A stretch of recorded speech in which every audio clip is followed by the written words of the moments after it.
Let's look today a little bit more at mid-segment. So you guys did a self-exploration, but if you still have questions, this might help you out with the key concepts. First off, the most important concept is what is a mid-segment? And a mid-segment is simply the segment formed by connecting the midpoint of two different sides of a triangle.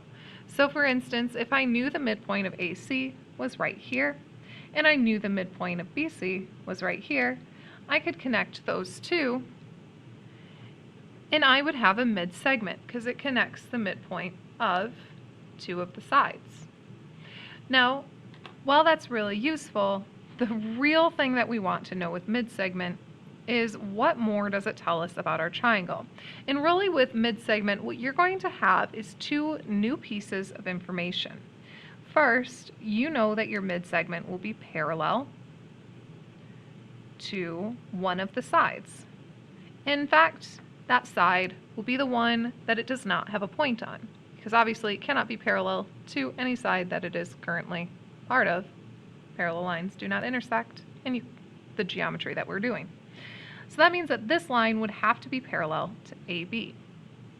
Also with this, you will be able to immediately conclude that your mid-segment will be half the length of the corresponding base. And we typically call the base the side that it is parallel to. So that means if I were to tell you that AB is equal to 22, without any extra work, you could look at your mid-segment, which I'm going to label EF, and you could tell me that the measure of EF is going to be half of AB, or 11. Now, when you have it broken down like this, it can be pretty easy to find. But quite frequently, what you're going to have is all three mid-segments drawn in at once. So I'm going to add in that final midpoint of AB, and I'm going to draw in my final mid-segments. So I know that one mid-segment here will be GF. And I can see that that is parallel to AC, and it's going to be half the measure of AC. So if I were to tell you that GF is equal to, let's say 9, you would, without any sort of algebra, without any sort of extra work, just be able to double that and say that AC is 18, or twice as far. And we'd also have the final mid-segment, EG, which would correspond to the base BC, giving us parallel lines, GE and CB, and of course, if you knew one of the measures, you would be able to find the last. Don't forget that just because you know that this one, the mid-segment is half the length, doesn't mean that it's always going to ask you that sort of information. So for instance, I could say, if you know that EG is equal to, let's say, 10, and then what would be the measure of FB?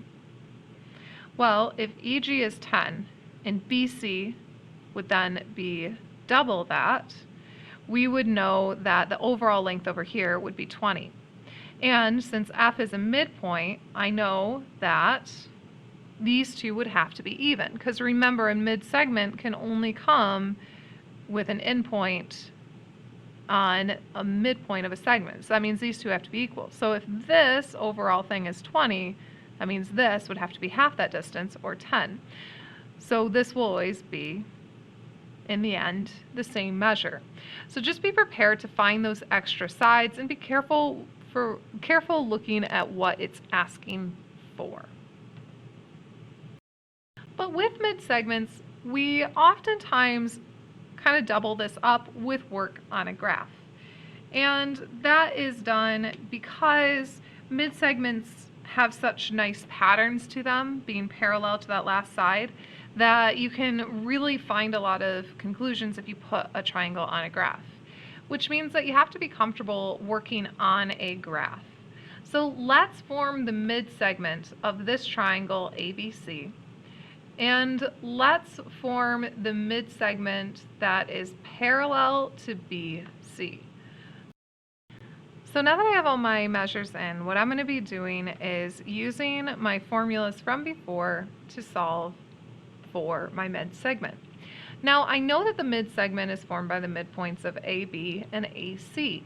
So what I'm going to do is I'm going to find the midpoint between A and B to find that first endpoint here, which I have just estimated. And in order to do that, I'm going to take the midpoint formula right over here.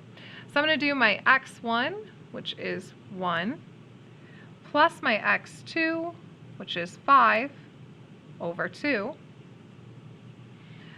to get my x-coordinate. And then I'm going to do y2, 3, which is 3, and y1, which is 7, and divide that by 2 to get my y-coordinate there. Now this is going to give me 6 divided by 2, or the point 3, and this is 3 plus 7, or 10 divided by 2, which is 5.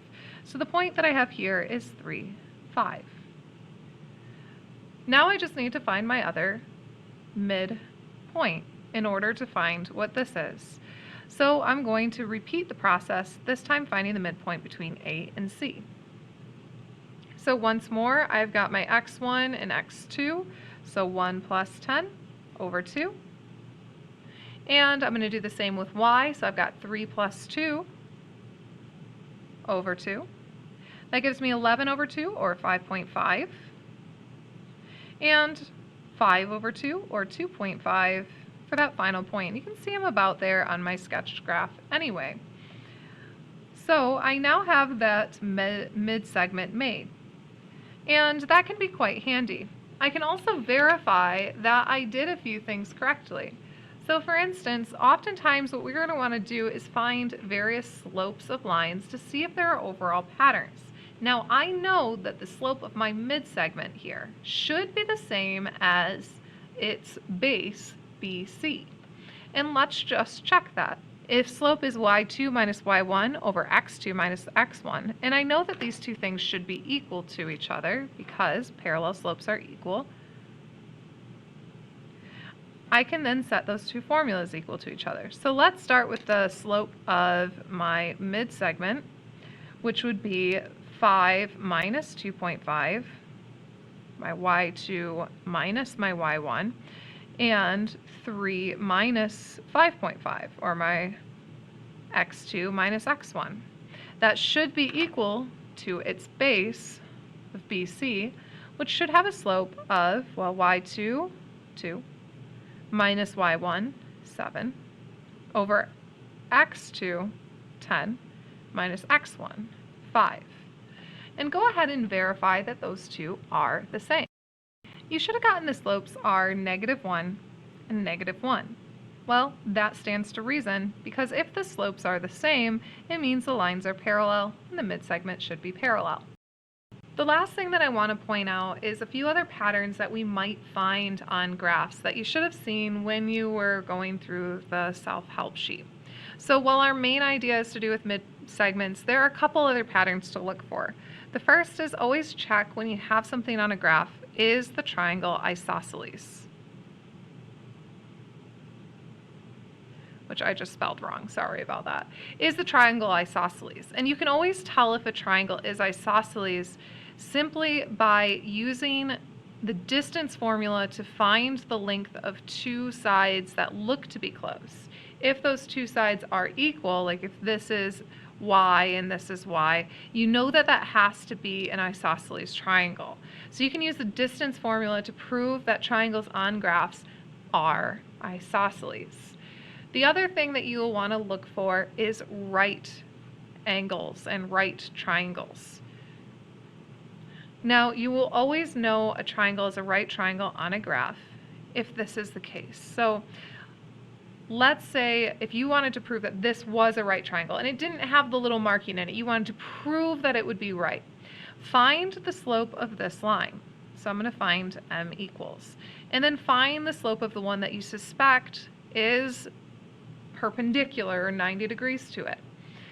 If those two slopes are opposite reciprocals, so if this is a positive 3/4 and this one over here is a negative 4/3, where you've got the reciprocal and the opposite here, that means that these would have to be perpendicular to each other, so they form that right angle in the corner. If those slopes are not, so let's say you checked, you're pretty sure it's a right angle, and yet when you checked, you found this one was a slope of 1/2, and this one was a slope of negative maybe 3/4, right? These would not be a right angle, even though it kind of looks like it is, because those are not opposite reciprocals. So check for isosceles by looking using the distance formula, and check for a right angle by looking for that 90-degree corner. Now, these are just the kind of summary of the key ideas. However, if there are particular questions that you have on the homework assigned, I will be online on Thursday from 12 to 1, and you can drop in and ask me those specific questions, and I'll help you rework those problems so you can get any points back that you want on the homework. Again, that's going to be Thursday at noon to 1. That will be posted on Classroom in the comments section. See if you can just double check that all of this makes sense, that if you need to jump in, you know exactly what questions you have remaining on the homework. Thank you. Hope that helps and hope everything is going well by you. Have a good night.